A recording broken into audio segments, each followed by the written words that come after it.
Well, the first time I was going to attend an event in the City Auditorium, I must have driven around this neighborhood for about 20 minutes trying to figure out where in the world the City Auditorium was, and finally it dawned on me, oh wait a second, it's inside City Hall. And I don't know that everybody within San Angelo knows that the City Auditorium is actually inside City Hall. So you just walk through the lobby of City Hall into the lobby of the auditorium, and then boom, you're in City Auditorium, which last year celebrated its 80th anniversary.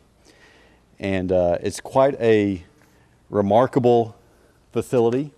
Of course, last year it hosted President Bill Clinton when he was in town to campaign for his wife, and even he remarked at what a majestic facility that the City Auditorium is. It really is a treasure.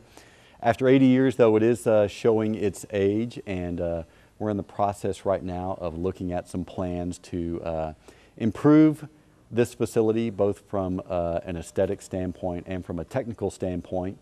Not only is the facility old, but a lot of the systems, such as the sound and lighting, are also old as well, and really need to be replaced. And so those are things we're going to be looking at in the foreseeable future.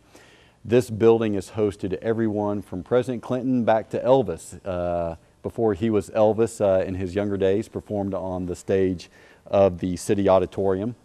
Today it serves as the home of the San Angelo Symphony, the San Angelo Civic Ballet, which has its annual Nutcracker production here each Christmas season, and more recently the San Angelo Broadway Academy, which is a growing and thriving youth theater production, and is drawing lots of people, lots more people for each performance. The venue seats about 1,500 people. You know, one interesting thing about the presence of the City Auditorium in this building is the Texas Historical Commission was here earlier this year, and they walked in and they were sort of wowed by this facility. And as a result, partly as a result of this venue being inside City Hall, the Texas Historical Commission is now looking at the possibility of adding historic city halls to the Texas Courthouse Renovation Program, which for a long time now has gone about dedicating money towards the renovation of historic courthouses. And there are very few, if any, city halls in the state of Texas that are 80 years old, such as our City Hall is, and is still functioning as a city hall. So just the mere presence of this venue could lead to some changes in state law to allow places like San Angelo City Hall to become part of that renovation process. If you look closely enough, and if you know where to look, up on the ceiling of right above the stage there, you see some little specks there in the state seal of Texas. I just bet our public information officer $1 that he couldn't tell me what that was. He could not. Those are mashed potatoes that were shot up there courtesy of the comedian Gallagher and his Sledge-O-Matics. So maybe when we get around to doing a complete renovation of this facility, we'll finally get the mashed potatoes off the ceiling. This right here, we're doing a little spring cleaning underneath the stage right here, but this is the orchestra pit. This could be removed, and an orchestra could be put down in there for certain types of stage shows. This is interesting. A lot of people don't realize this. They know that the symphony performs here, but we also store some of their instruments down here. So underneath that blanket is actually a piano, and you can see their big timpani drum up here. And so we store a lot of their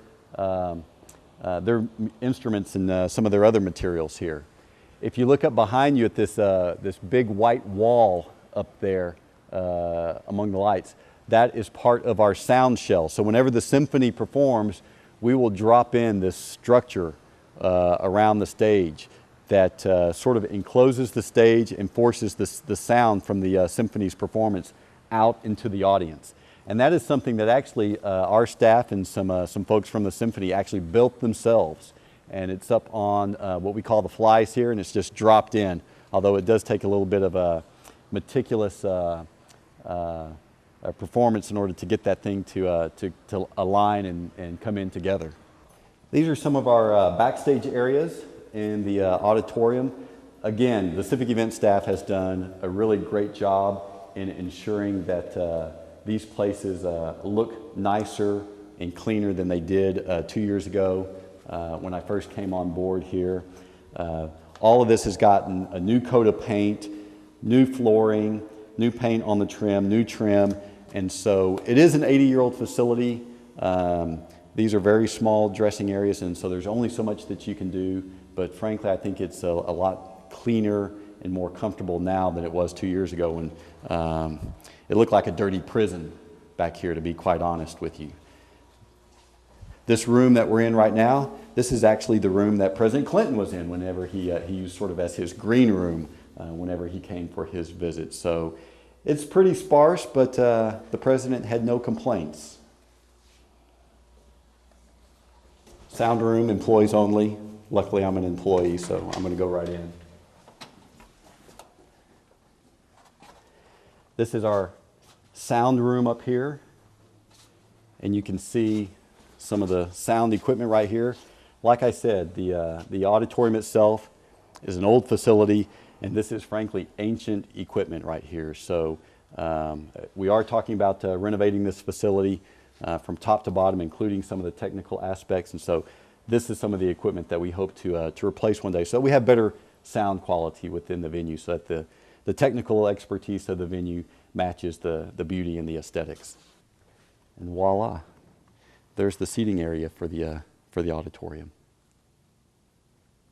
This is one of our dressing areas, and this is Tibby Stanley, one of our Cracker Jack civic event workers. And Tibby is the person who is mainly responsible for the new and improved look of our dressing room areas, and we're finishing this up. During the Civic Ballet, they use this dressing room area for their Nutcracker events, as does the San Angelo Broadway Academy uses this as a dressing room area. And so when they are next in here, they're going to be greeted with a cleaner, more professional looking work environment. As with all of the civic event venues, the rates at for renting the City Auditorium are affordable and very easy to understand. For $400 per day, you can rent this facility for a non-commercial, non-ticketed event such as a church service, which this venue has hosted before. And for commercial ticketed events, such as a concert, it is $750 per day versus 10% of the gross. I did fail to mention that the rate is $50 per hour if you don't need it for a whole day for a non-commercial, non-ticketed event. And that price is all inclusive, so you're not paying any sort of extra prices for any of the amenities that we offer here at the auditorium.